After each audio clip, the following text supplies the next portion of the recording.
बांग्लादेश में हिंदू और ईसाई अल्पसंख्यकों पर हो रहे अत्याचारों की खबरें सामने आ रही हैं। अब नक्शे को लेकर नया विवाद खड़ा हुआ है। भारत ने बांग्लादेश की अंतरिम सरकार के खिलाफ सख्त आपत्ति दर्ज करवाई है। मामला बांग्लादेश की अंतरिम सरकार के प्रमुख सहयोगी महफूज आलम के सोशल मीडिया पोस्ट का है, जिसमें उन्होंने भारत के हिस्से जैसे पश्चिमी बंगाल, त्रिपुरा और असम को बांग्लादेश का हिस्सा बताया।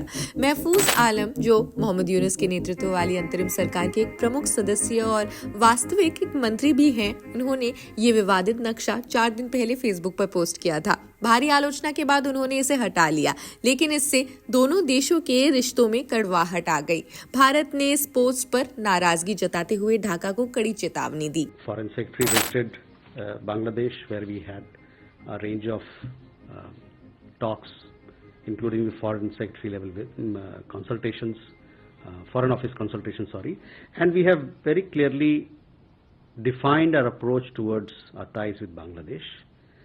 We have said that we support a democratic, stable, peaceful, progressive and inclusive Bangladesh.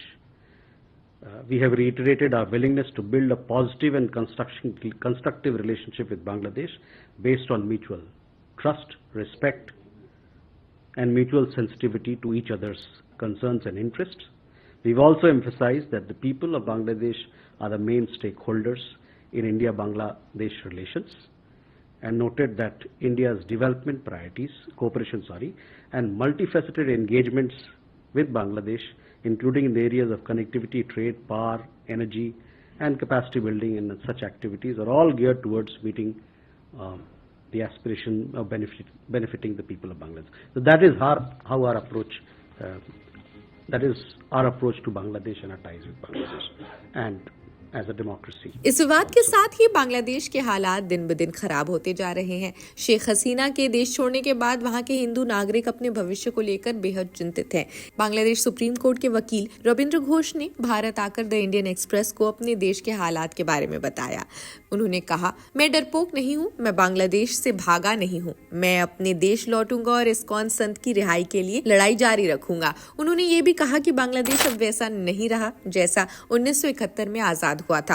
Mohammad Yunus की अंतरिम सरकार देश को बर्बाद करने और इसे नया पाकिस्तान बनाने की कोशिश कर रही है, उन्होंने ऐसा आरोप लगाया। इस बीच कांग्रेस नेता प्रियंका गांधी वाड्रा ने बांग्लादेश में हो रहे अल्पसंख्यकों पर अत्याचार के खिलाफ कुछ समय पहले सदन में आवाज उठाई। उन्होंने भारत सरकार से अपील करते हुए कहा, भारत सरकार को बांग्लादेश में हो रहे अल्पसंख्यकों पर अत्याचार का मुद्दा उठाना चाहिए और पीड़ितों का समर्थन करना चाहिए। नक्शे पर विवाद और अल्पसंख्यकों के प्रति अत्याचार ने बांग्लादेश को अंतर्राष्ट्रीय स्तर पर कई सवालों के घेरे में ला खड़ा किया है। क्या इन घटनाओं से भारत बांग्लादेश के रिश्ते और बिगड़ेंगे, ये देखना महत्वपूर्ण होगा। खैर, इस खबर में बस इतना ही। देश दुनिया की अन्य खबरों के लिए जुड़े रहिए जनसत्ता के साथ। शुक्रिया।